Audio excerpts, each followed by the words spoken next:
चलिए दोस्त, जैसे कि हम अभी एटॉमिक स्ट्रक्चर पर चर्चा कर रहे हैं।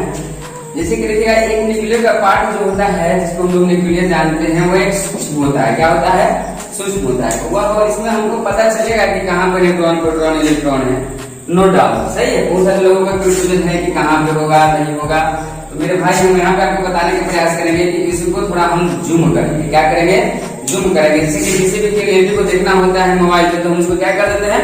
जूम कर देते हैं। तो चलिए हम इसको हम जूम करके दिखाते हैं।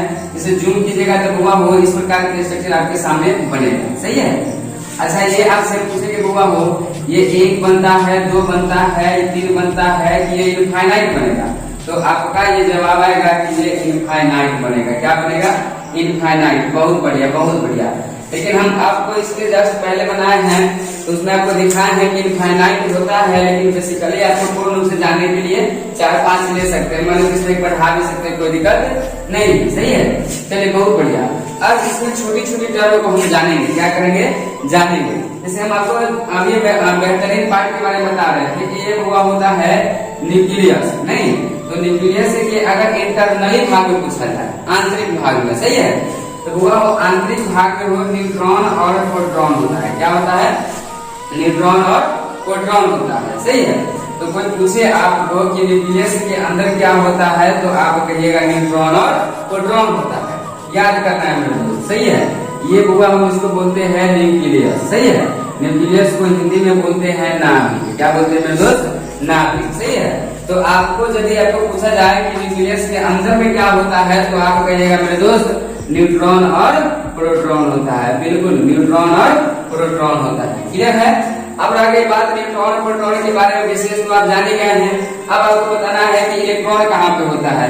तो इलेक्ट्रॉन इसके आउटर मोस्ट ऑर्बिट में, यानी कि इसके बाह्य कक्षा में चारों तरफ क्या करते रहते हैं? मूव करते रहते हैं। यानी कि हम कह सकते हैं कि यह एक स्वतंत्र, भारत के स्वतंत्र नागरिक होता है। ये कहीं भी घूम सकते हैं। इसका कोई ये नहीं है कि यहीं पे रहेगा। सही है। मतलब ये जो इलेक्ट्रॉन है कहीं भी अपना उच्चका की तरह घूम सकते हैं। सही है। जैसे मान लीजिए आप जहाँ पे जाइएगा वहां पे इसी को पाइएगा।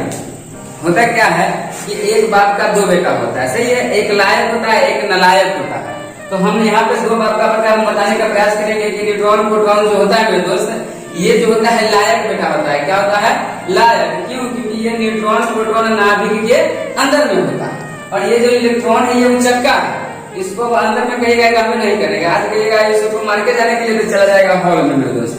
सही है। इसीलिए इसको इलेक्ट्रॉन को देहाती भाषा में हम लोग कहा जाए तो हम इसको बोलते हैं हुआ वो उच्चका। क्या बोलते हैं? उच्चका। लेकिन हम लोग बोलते हैं बुक के अंतर्गत इसको मूविंग इलेक्ट्रॉन। कौन इलेक्ट्रॉन? Moving electron. ध्यान से देखिएगा मेरे दोस्त। मूविंग इलेक्ट्रॉन के मतलब हुआ कि इसमें यह है घूमने वाला इलेक्ट्रॉन। क्या मेरे दोस्त? घूमने वाला इलेक्ट्रॉन। सही है। और 9th 10th क्लास के थोड़ा याद कीजिएगा। आपको सर बताते होंगे बुआ रे सेल याद कर लेना है। क्या याद करना है? सेल। कक्षा याद करना है। तो आपको बहुत ही बेसब्री से इंतजार होगा कि इसमें सेल होता कहाँ पे है। सही है। तो थोड़ा कॉन्शियस होकर देखिएगा तो पता चल जाएगा। ये जो पहला वाला जो ऑर्बिटल है इसको हम बोलेंगे हुआ वो के सेल। कौन से?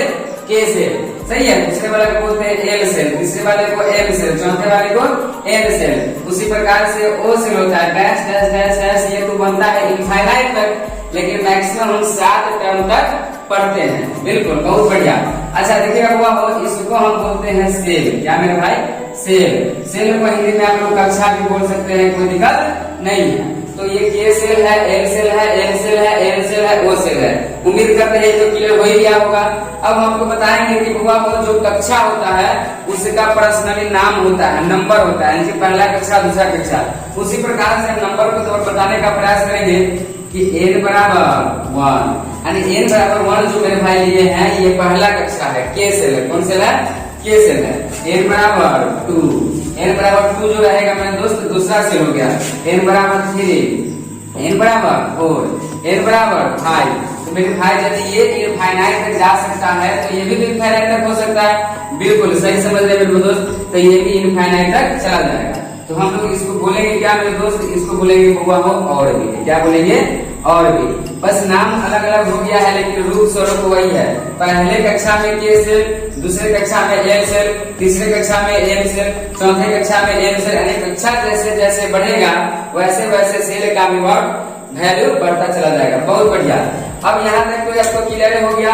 अब यहाँ पर देखिएगा इस फिगर के अनुसार सबसे आउटर मोस्ट ऑर्बिट में हम देखा जाए तो सबसे बाहर ये वाला टर्म दिख रहा है हमको, सही है। तो हम इसको हम आसानी से इसका नाम रख सकते हैं कि यह एक आउटर मोस्ट ऑर्बिट है। क्या है? Outer most orbit. इसको हिंदी में अगर देखा जाए तो हम आराम से बोल सकते हैं यह एक बाह्यतम कक्षा है। कौन कक्षा है? बाह्यतम कक्षा है। आउटर मोस्ट ऑर्बिट का हिंदी होता है बाह्यतम कक्षा, सही है। जनरली देखा जाए मेरे भाई तो ये जो टर्म है अपने कक्ष पर लगातार मूव कर रहा है। क्या कर रहा है? मूव कर रहा है। तो मूव कर रहा है तो स्वाभाविक है इसका भी कुछ न कुछ नाम होगा, पर्पस होगा।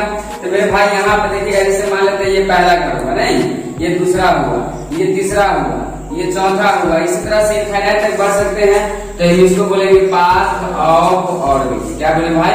Path of orbit. यानी ये कक्षा का क्या हो गया? रास्ता हो गया। क्या हो गया? रास्ता हो गया। सिंपल है, थोड़ा गौर करेंगे तो समझ में आ ही जाएगा।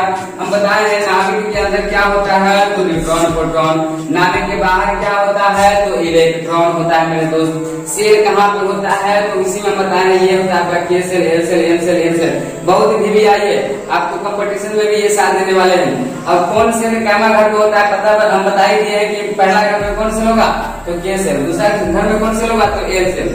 इस प्रकार से इसको ऑर्बिट बोलेंगे, इसको हम सेल बोलेंगे। कहीं से कोई दिक्कत नहीं है। बहुत बढ़िया। अब हम आपको बताने का प्रयास करेंगे। जैसे आप लोग का मन में सवाल चलता होगा कि आप तो सर जैसे बता रहे हैं कि न्यूट्रॉन है, प्रोटॉन है, इलेक्ट्रॉन है, सही है, लेकिन इसका डिस्कवरी किसने किया था? मतलब who is the discovery of proton, who is the discovery of neutron.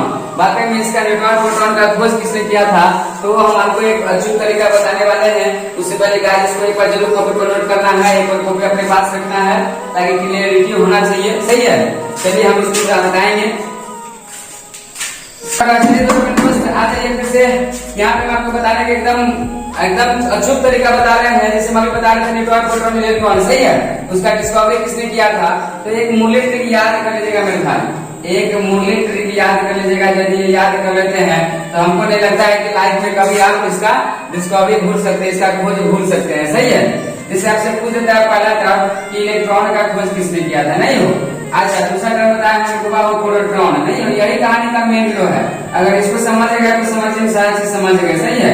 Electron, proton और न्यूट्रॉन यही तीनों पर केमिस्ट्री आधारित होता है, तो समझ लीजिए। वो हम इलेक्ट्रॉन, प्रोटॉन, न्यूट्रॉन के बारे में बताने का प्रयास करेंगे। उससे पहले इसका डिस्कवरी क्या होता है ये समझ लेते हैं। जैसे मूल्य ट्री के बारे में चर्चा कर रहे थे, याद कर लेना है। ईंट पर नाच मेरे दोस्त, थोड़ा तो देखने में अजीब सुनने में लगता है लेकिन याद कर लेना है ईंट पर नाच। एक बार फिर से रिपीट करते हैं, ईंट पर नाच, सही है।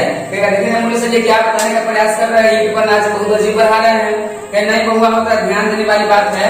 जैसे ई है तो बुआ को ई से क्या होता है इलेक्ट्रॉन, ई से इलेक्ट्रॉन, और ट से होता है मेरे भाई थॉमसन। क्या होता है थॉमसन। तो कोई पूछे आपको कोई इलेक्ट्रॉन का खोज किसने किया था तो थॉमसन ने। उसमें अगर थोड़ा सा हम जे लगा देंगे तो कोई दिक्कत है क्या? अगर आप कंफ्यूज नहीं होइएगा तो देखने में एकदम आसान है।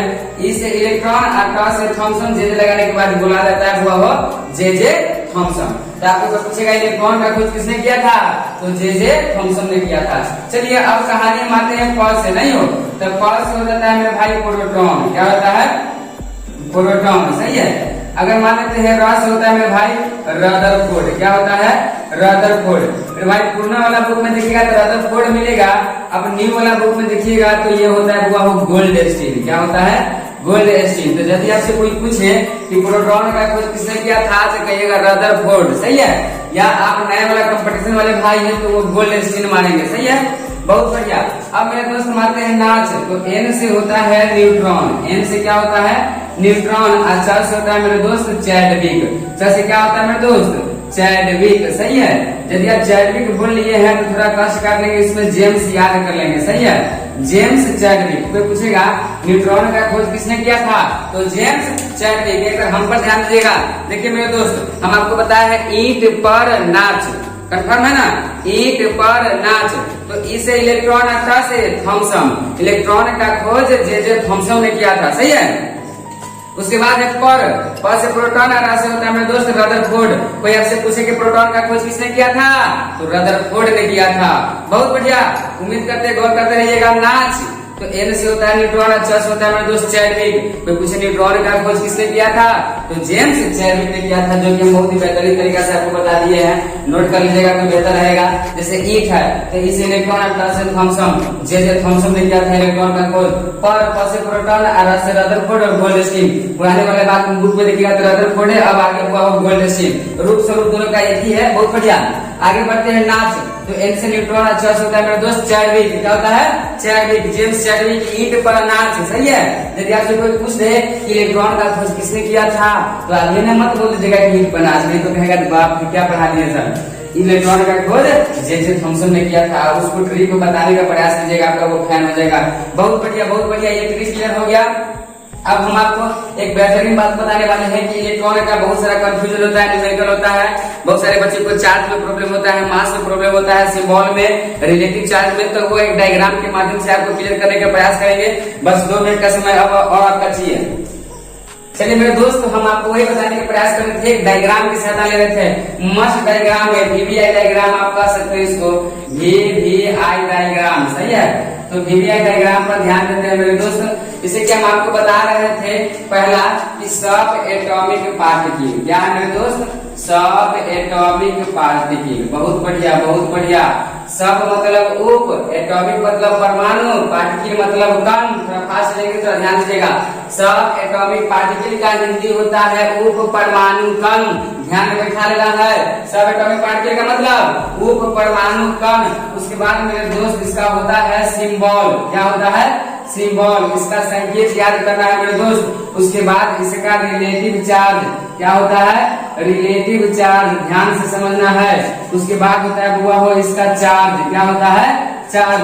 उसके बाद इसका मास याद कर लेना है मेरे दोस्त, मास, सही है। डिस्कवरी बताने का प्रयास करेंगे, थोड़ा कॉपरेट करेंगे। तो सब एटॉमिक पार्टिकल जो होता है हम अभी बताए हैं 3 टर्म होते हैं। कितने, 3 टर्म होते हैं। एक डायग्राम की सहायता ले लेते हैं ताकि आपको समझने में आसानी हो मेरे दोस्त। बहुत बढ़िया, एक बार फिर से होगा हो सब एटॉमिक पार्टिकल का हिंदी उप परमाणु कण, सिंबल का संकेत, रिलेटिव चार्ज का संबंधित आवेश, चार्ज का आवेश, मास का द्रव्यमान। बहुत बढ़िया। तो यहाँ सब एटॉमिक पार्टिकल 3 टर्म होता है। पहला जो होता है इलेक्ट्रॉन होता है, क्या होता है, इलेक्ट्रॉन। दूसरा होता है मेरे दोस्त प्रोटॉन। तीसरा होता है न्यूट्रॉन। बहुत बढ़िया, बहुत बढ़िया, थोड़ा गौर करते चलेंगे। Electron, proton, neutron. आपसे पूछे कि सब एटॉमिक पार्टिकल कितने होते हैं, तो 3। सब एटॉमिक पार्टिकल कितने होते हैं, 3। आएगा, ध्यान देते चलेंगे, थोड़ा कमेंट करते चलेंगे तो अच्छा रहेगा। सब एटॉमिक पार्टिकल कितने होते हैं, तो 3। Electron, proton, neutron. Electron, proton, neutron. हुआ हो इलेक्ट्रॉन का सिंबल, सिंबल का मतलब संकेत, चिन्ह। तो हुआ हो इलेक्ट्रॉन का हिंदी इलेक्ट्रॉन, प्रोटॉन का पी, न्यूट्रॉन का एन। बहुत बढ़िया, स्मॉल से सूचित करते हैं, छोटे अक्षर से सूचित करेंगे। इलेक्ट्रॉन का ई, प्रोटॉन का पी, न्यूट्रॉन का एन। चलिए रिलेटिव चार्ज है तो इलेक्ट्रॉन हमेशा निगेटिव होता है। हेलो, इलेक्ट्रॉन हमेशा निगेटिव होता है। चलिए, इलेक्ट्रॉन नेगेटिव होता है तो प्रोटॉन हमेशा पॉजिटिव होता है मेरे भाई। गौर करते चले जाएंगे, ये नेगेटिव का साइन है, ये पॉजिटिव का साइन है, सही है। उसके बाद न्यूट्रॉन जो होता है हुआ हो न्यूट्रल होता है, 0 होता है। कॉपरेट करते चलेंगे। न्यूट्रॉन क्या होता है, न्यूट्रल होता है, न्यूट्रल 0 होता है। चलिए चार्ज पर फोकस करेंगे। चार्ज पर देखिए मूल सब कैसे याद करते हैं। हेलो, चार्ज पर ध्यान देना है।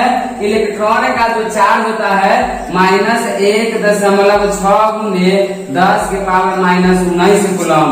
वो याद कर लेना है। -1.6 इंटू 10⁻⁻19 कूलम होता है। यदि आपको इलेक्ट्रॉन का चार्ज याद है तो सही बात है, आपको प्रोटॉन में चार्ज करने में चुटकी लगेगा।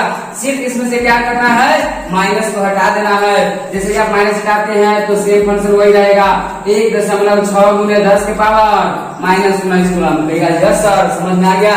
खाली आप माइनस को क्या किए हैं, चेंज कर दिए। बहुत बढ़िया। न्यूट्रॉन का अगर रिलेटिव चार्ज 0 होता है तो इसका चार्ज भी क्या हो जाएगा, 0 हो जाएगा। चार्ज क्या हो जाएगा मेरे दोस्त, जीरो हो जाएगा, क्यों? क्योंकि न्यूट्रल होता है। चलिए बुआ वो इलेक्ट्रॉन का मास देखते हैं, तो फोकस करेंगे। स्पेसिफिक चार्ज में आपको बहुत बड़ा सहयोग मिलने वाला है इससे। यदि ये आपको नहीं आ रहा है तो आपको स्पेसिफिक चार्ज में बहुत बड़ा प्रॉब्लम होगा। इसको क्लियर कर लेते हैं। इलेक्ट्रॉन है, इलेक्ट्रॉन का मास कितना होता है? तो बुआ इसका मास होता है 9.1 गुने 10 की पावर माइनस 31 kg। सही है, 9.1 इंटू 10 टू दी पावर 10 के पावर माइनस 31 kg। याद कर लेना है। अगर ग्राम में चेंज करना होता है भाई 1000 से क्या करेंगे? मल्टीप्लाई कर देंगे। बहुत बढ़िया, ग्राम में तो चेंज करने आपको आता ही है। चलिए बहुत बढ़िया। उसके बाद प्रोटॉन की चर्चा करते हुआ हो तो प्रोटॉन का मास होता है 1.67 गुने 10 की पावर माइनस 27 kg। और ये याद है, ये भी याद है, सिर्फ 7 की जगह पर 6 कर देना मेरे दोस्त। 1.66 गुने 10 की पावर माइनस 27 kg, 10 की पावर माइनस 27 kg। केजी से ग्राम में तो आप लोग होशियार है, चेंज कर लीजिएगा 1000 से मल्टीप्लाई कर देना है। आज सही 1000 से मल्टीप्लाई करते हैं तो माइनस 21 क्या हो जाएगा? 3 घट जाएगा, 28 हो जाएगा। कोई दिक्कत है?